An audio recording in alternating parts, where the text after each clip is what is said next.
ब्रह्मास्त्र का प्रोटोटाइप मेरे हाथ में इसलिए है क्योंकि देखिए, भारत के इस ब्रह्मास्त्र ने पाकिस्तान को धुआं धुआं कर दिया था, लेकिन इसकी यूएसपी देखिए कि पाकिस्तान को यही चाहिए। हाँ, सचमुच चाहिए, उसकी मुराद पूरी करेंगे।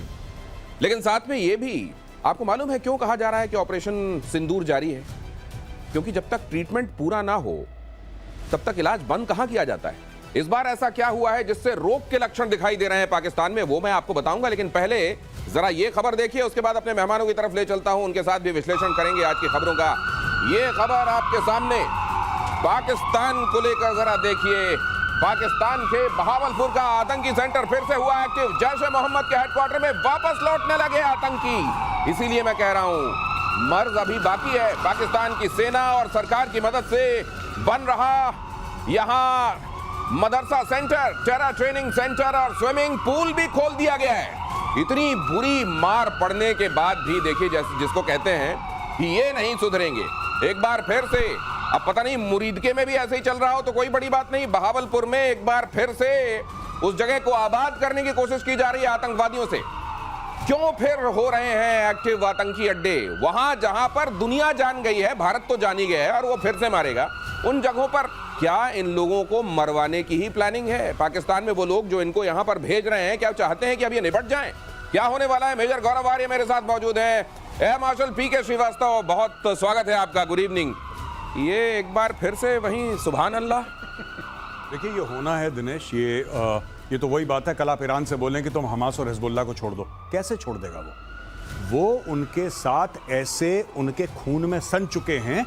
ये पाकिस्तान का पार प्रोजेक्शन है। पहले हमें समझना पड़ेगा कि आतंकी हैं क्या और ये पाकिस्तान के लगते क्या हैं। देखिए, पाकिस्तान को ये पता है कि कल्पेबल डिनाइबिलिटी है, पाकिस्तान को ये पता है कि हमने नहीं करा, हमें पता नहीं। ये कहने की जो ताकत ये आतंकी गुट पाकिस्तान को देते हैं, ये ताकत पाकिस्तान की फौज थोड़ा ना दे सकती है। अगर किसी ने कुछ हमला कर दिया भारत के अंदर, पाकिस्तान बोलेगा हाँ हैं तो पाकिस्तानी, लेकिन हमें क्या पता कौन है, हमारा कोई लेना देना नहीं है, आप मार दो इनको, आपको मिलते हैं तो जान से मार दो, हमारी तरफ से हमारा क्या ये पाकिस्तान कई बार ऐसा पास्ट में कह चुका है और डिनाइबिलिटी पाकिस्तान रखता है। ये होना ही है, ये होना ही है। आप कह रहे हैं ना, आपने मस्जिद सुभान अल्लाह की बात करी अभी, मैं आपको एक बात बताता हूं, लश्कर-ए-तैयबा, जैश-ए-मोहम्मद, हिजबुल मुजाहिदीन, ये पाकिस्तान आर्मी के आईएसआई के गुर्गे हैं और ये इनको नहीं छोड़ना चाहते, ना छोड़ने वाले हैं। 31 साल की सजा दी है हाफिज सईद को, दंदनाता फिर रहा है लाहौर की सड़कों में, कौन रोक सकता है उसको? यूएन डेजिग्नेटेड टेररिस्ट है भाई साहब।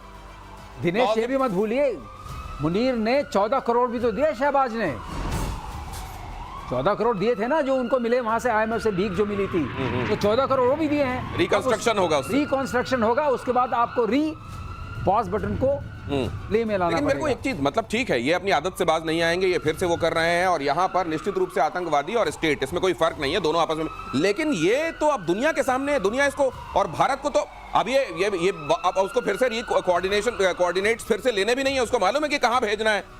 ये इस तरीके में, मतलब ये मरने के लिए आ रहे हैं। अरे इनको ये पता है कि मारने से पहले भारत शायद थोड़ा सोचेगा, हम खड़े होंगे, लेकिन इस बार नहीं खड़े होंगे। इस बार ये खड़े नहीं होंगे। ये प्रेडिक्शन में सुन लीजिए, ये प्रतिशोध का चेतावनी जो कहते हैं ना, प्रतिशोध जारी है। अभी ये ऑप सिंदूर खत्म नहीं हुआ है, पॉज हुआ है। तो ये यहाँ कोशिश कर रहे हैं लेकिन खड़े नहीं होंगे। ये प्रेडिक्शन आपने सुन लिया, आने वाले दिनों में आप घटित होते हुए देखेंगे। अगली खबर देखिए, ऑपरेशन 2.0, इसकी प्रस्तावना लिख रहा है असीम मुनीर। सिंदूर, ऑपरेशन सिंदूर, असल में ये 2.0 भी नहीं लिखना चाहिए, ये हाइटस था, ये कभी रुका तो है नहीं। आप जानते हैं कि ये उसी नाम से आगे जारी रहेगा। इसकी प्रस्तावना लिख रहा है असीम मुनीर। कश्मीर का नाम लेकर फिर से उगला उसने जहर। सेना से बोला कि कश्मीर भाइयों की कुर्बानी, कश्मीर में भाइयों की कुर्बानी याद रखो। मुनीर के भड़काऊ बयान के बाद हुआ था, पहले आपने सुना था जब उसने कहा था कि हमसे हर किस्म, हर तरह से अलग होते हैं हिंदू, हम एकदम अलग कौम हैं। और उसके बाद आपने पहलगाम हमला होता हुआ देखा था और एक बार फिर से उसने जहर उगला है। इस बार कहा है कि कश्मीर में हमारे भाइयों की कुर्बानी हमें याद रखना होगा। मतलब ये फिर से कोई इंडिकेशन है क्या मेजर गौरव आर्य? नहीं, इंडिकेशन नहीं है। देखिए, जब पहले उसने भड़काऊ बयान दिया था, 2 नेशन थ्योरी, हिंदू मुसलमान अलग हैं, जो भी उसने अपनी थ्योरी दी थी आसिम मुनीर ने, उसके बाद पहलगाम हुआ। अब हमें पता है कि बहावलपुर में क्या हो रहा है, हमें पता है कि आतंकी आ रहे हैं। अब हम किस चीज का वेट कर रहे हैं कि दोबारा कश्मीर में आके लोगों को मारेंगे धर्म पूछ के? क्या इस चीज का इंतजार हो रहा है?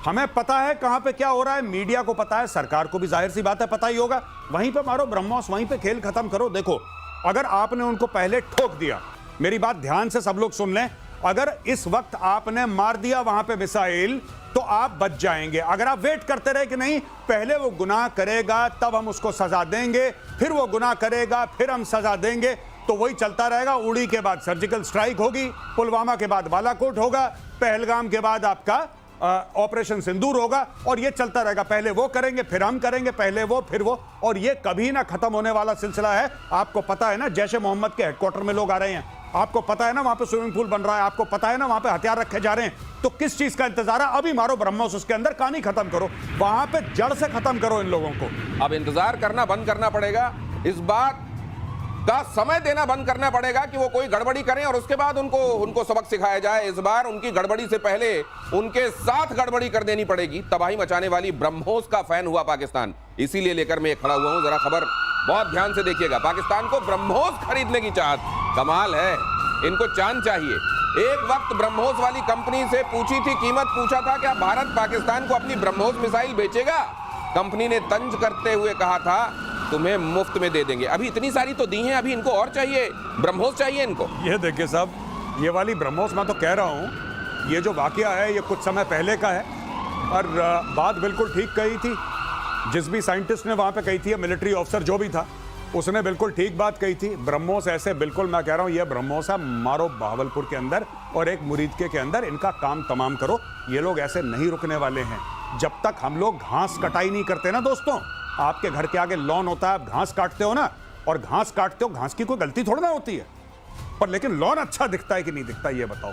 अगर लॉन चाहते हो अच्छा दिखे, डाल दो 2-4 मारते रहो अंदर वहीं पे, नहीं, और लगातार सिलसिलेवार मारते रहो। चाहे पाकिस्तान गलती करे ना करे, गलती का इंतजार मत करो, उसको पहले मार दो कि आगे चल के हो सकता है गलती करे। अभी सही हिसाब बराबर रखो पाकिस्तान का। दिनेश, हेयर कट चलते रहना चाहिए और ये ब्रह्मोस जो मुफ्त में देते रहिए। मना कब किया है? लेते रहो। हम तो मुफ्त में ही दिए थे ना, सारे वाले जो गए थे, इस बार मुफ्त में दे। हेयर कट नहीं, वैसे ये हेयर कट जो आपने कहा या लॉन की जो ये घास जो काटनी है, मैं एक बात आपसे जानना चाहता हूँ, ये क्या है? ये बेशर्मी है, ये तंज है, या ये वाकई चाहत है? ये क्या है ये स्टेटमेंट? नहीं, बेशर्मी है, न तंज है, न चाहत है, ये सिर्फ अपने को कुर्सी में बनाए रखने की आदत है। ओह, क्या अब बात। वो सब कुछ फेल कर गया, उधर से ट्रंप पे भी तमाचा पड़ गया, उसको नोबेल प्राइज दिया, वो भी फेल हो गया।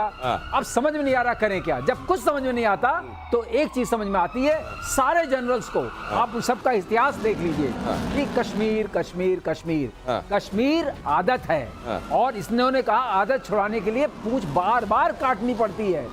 आप उसको डंडे में डाल देंगे तो सीधी नहीं होगी, तो ये जो है वो पूंछ नहीं सीधी करेगा, ये सीधा पूंछ काटता रहेगा। जब हो गए तब काटो, इसी के अंदर पूंछ डालो, यही करेगा पूंछ। हाँ, ये वाकई, ये शायद इसीलिए इस तरफ से हॉलो बनाया गया है। हॉलो बनाया, इसी में आसिम मुनीर की पूंछ इसके अंदर डालो। ये जो आदत है ना, मुनीर को सब कुछ बिक गया, लुट गया, अब हम करते हैं ये तमाशा। नहीं, वैसे ये असीम मुनीर ने क्या अपना कैलेंडर बना रखा होगा कि पहले मैं स्टेटमेंट दूंगा, ये घटना होगी, उसके बाद हम लोग इतनी मार खाएंगे, पिटाई खाएंगे, उसके बाद फिर मेरे को अगला स्टेटमेंट ये देना है। पहले स्टेटमेंट के बाद जब पाकिस्तान पिटेगा, उसके बाद मुझको फील्ड मार्शल बनना है, और ये वाला जो स्टेटमेंट होगा उसके बाद मैं कहूंगा कि अब मेरे को अब शहबाज की भी जरूरत नहीं है, अब मैं खुद ही काफी हूं। नहीं, मैं प्रेसिडेंट हूं। अब मैं प्रेसिडेंट। जी बिल्कुल। अच्छा, एक और चीज मैं आपको बता दूं, बहुत इंटरेस्टिंग है कि अक्सर लोग पूछते हैं पाकिस्तान ऐसा करता क्यों है। पाकिस्तान के करने के 2 कारण हैं। एक तो पाकिस्तान चीन और अमेरिका के लिए कन्वीनियंट एक कंट्री है, जिसको बोला 2 टुकड़े दिए, एक गोश्त की बोटी दी और पाकिस्तान ने 2 मिलाई और काटना शुरू कर दिया। और दूसरी गलती हमारी भी है दोस्तों, हम पाकिस्तान में ये होने देते हैं, हम होने देते हैं। ये हमें पता है ना बहावलपुर में क्या हो रहा है। अब खबर आ जाएगी मुरीदके में, ब्रेकिंग न्यूज, मुरीदके में आ गया, लश्कर तैयबा के हेडक्वार्टर में ये हो गया, फलाना हो गया, ढिमका हो गया। अरे हो गया तो फिर क्या वेट करेंगे? ये मारो ना वहां पे जाके उनको। जब उनको मार मार के वहां पे आप लाशें बिछा देंगे पाकिस्तानी पंजाब में, तो ये अपने आप शांत हो जाएंगे। इनको रेगुलर काटना पड़ेगा। देखिए, एक बार से नहीं चल रहा कि ऑपरेशन सिंदूर आपने कर दिया। और एक और चीज मैं बताऊं, कभी भी वेट मत करना, कभी भी ऐसा नहीं कि 15 दिन के बाद हम लोग रिटेलिएशन कर रहे हैं। क्यों 15 दिन? आपके पास ऐसी टेक्नोलॉजी है, बटन दबाया वहां हर हर महादेव, 15 मिनट के अंदर खेल खत्म होता है भाई। वहां पे क्या है, ये प्रधानमंत्री निवास के सामने मीडिया खड़ा है, ठीक है। हाँ, अजीत बताइए अजीत। हाँ, अजीत, हमारे संवाददाता अजीत खड़े हैं, वो बता रहे हैं यहाँ पे रक्षा मंत्री चले गए अंदर। ये मंत्री, भाई साहब, ये करने की जरूरत ही नहीं है, क्योंकि जब आप 15 दिन वेट करोगे तो क्या होगा कि दुनिया भर का दबाव आपके ऊपर आएगा। ट्रंप का फोन आ रहा है वहां से यूके में फोन आ रहा है, कोई स्विट्जरलैंड से कॉल कर रहा है, लड़ाई मत करो, लड़ाई मत करो। यही पाकिस्तान चाहता है।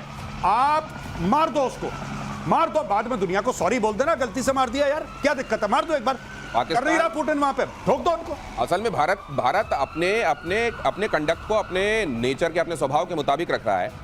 जाहिर है वो ऐसा देश रहा है जिसने आक्रांताओं को लेकर भी वैसा सख्त रवैया पहले नहीं अपनाया जैसा उसको अपनाना चाहिए था। लेकिन अब वक्त आ गया है कि हम इतिहास से सीखें और ऐसे पाकिस्तान जैसे धूर्तों को तो वक्त से पहले उनकी दवाई कर दें। पाकिस्तान को एटमी अड्डों पर अटैक का डर है, ये खबर भी देख लीजिए। पाकिस्तान के पूर्व सैन्य अधिकारी का बड़ा दावा, अमेरिका ने ईरान की एटमी साइट्स पर हमला करके न्यू नॉर्मल क्रिएट कर दिया है। उन्होंने कहा कि मोदी का भारत भी नेतन्याहू के नक्शे कदम पर चलते हुए इसे दोहरा सकता है। उन्होंने कहा कि ऐसा होता है तो इसके बहुत बड़े दुष्परिणाम होंगे। पहले भी कुछ दुष्परिणाम हो गए और अब फिर से दुष्परिणाम नहीं कहा दुष्परिणाम होंगे, ये कोई दुष्परिणाम नहीं होने वाले, झूठ बोल रहे हैं। क्या दुष्परिणाम हो गए? आपने घुस के मार दिए उनके 1 दर्जन उनकी एयर स्ट्रिप्स, उनके मिलिट्री एयरपोर्ट से आपने खत्म कर दिया। क्या दुष्परिणाम हो गया? दुष्परिणाम हो जाएगा, ये हो जाएगा।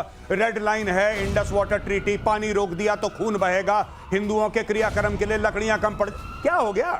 क्या हो गया? दोबारा ठोक दो, कुछ नहीं होगा, मैं बता रहा हूं, कुछ आज तक कभी कुछ नहीं हुआ। ये सिर्फ भौंकते हैं, ये काटने वाले कुत्ते नहीं है, सिर्फ भौंकने वाले हैं। आप इनको ठोक दो जाके और इनको डेली ठोको, इनका यही इलाज है। इनको डेली, डॉक्टर की दवाई है ना, डॉक्टर लिखता है RX, ब्रेकफास्ट के पहले, लंच के बाद, डिनर के पहले, इनको ठोकते रहो, इनको गोलियां देते रहो, इनका कुछ नहीं। डोज जरूरी है, लेकिन ये देखिए पाकिस्तान को जो एटम वाला डर, ये बात तो सही है कि ये दोनों मुल्क साथ में नाम लिए जाते हैं। ईरान के साथ साथ पाकिस्तान का भी जिक्र होता है, नेतन्याहू कई बार कर चुके हैं। इसलिए वहां जो हुआ है उसकी धमक पाकिस्तान को महसूस हो रही है, पाकिस्तान को। और किराना वाला एक ट्रेलर भी दिख गया है। तो क्या ये वाकई एक डर है जो वहां सतत होगा कि यार एक तो वैसे हमारे पास है नहीं, हमने जो एक झूठ फैला रखा है कि हमारे पास है, उसमें हमको और न मार पड़े। इसमें ट्रम्प ने एक हम लोगों पर एहसान किया है, एक ट्रम्प डॉक्ट्रिन बना दिया कि जहां जहां परमाणु बम है आप वहां मार सकते हैं। हाँ, जो आपके पास है, उनके बहुत गहरे में थे, उसने GBU-57 का इस्तेमाल किया। इनके उतने गहरे में नहीं है, इनका हम निपटारा कर चुके हैं। जो बचे कुछ हैं, अगर इन्होंने तैयारी की तो हमें वो दोनों जगह पता हैं, दोनों जगह पता हैं, वही मारेंगे। जी बिल्कुल सर, विथ योर परमिशन, अभी खबर आई है मीडिया में, कल ही की खबर है कि अग्नि 5 को रिपर्पस कर रहे हैं ये लोग ऑन द सेम फॉर्मेट। अब अग्नि 5 का मतलब क्या हुआ? अग्नि 5 को रिपर्पस मतलब यानी कि वो है इंटरकॉन्टिनेंटल बैलिस्टिक मिसाइल, यानी कि 5 से लेकर 8,000 10,000 ऊपर मारती है वो। राइट, ये कह रहे हैं कि जैसे GBU-57 है उसी तरीके से 2 वर्जन ये अग्नि के निकाल रहे हैं। एक वर्जन वो होगा जो सरफेस पे फट जाएगा, जैसे कि सर उस दिन समझा चुके हैं, राइट, कि मदर ऑफ ऑल बॉम्ब्स वो था जो सरफेस पे फट जाता था। एक वो है जो जमीन के नीचे जाएगा और करीब 300 खोद के मारेगा, 250-300 फुट नीचे जाके वहां पे फटेगा। एक ये भी सिस्टम भारत बना रहा है। तो भारत ऐसा क्यों बना रहा है? भारत ऐसा क्यों बना रहा है?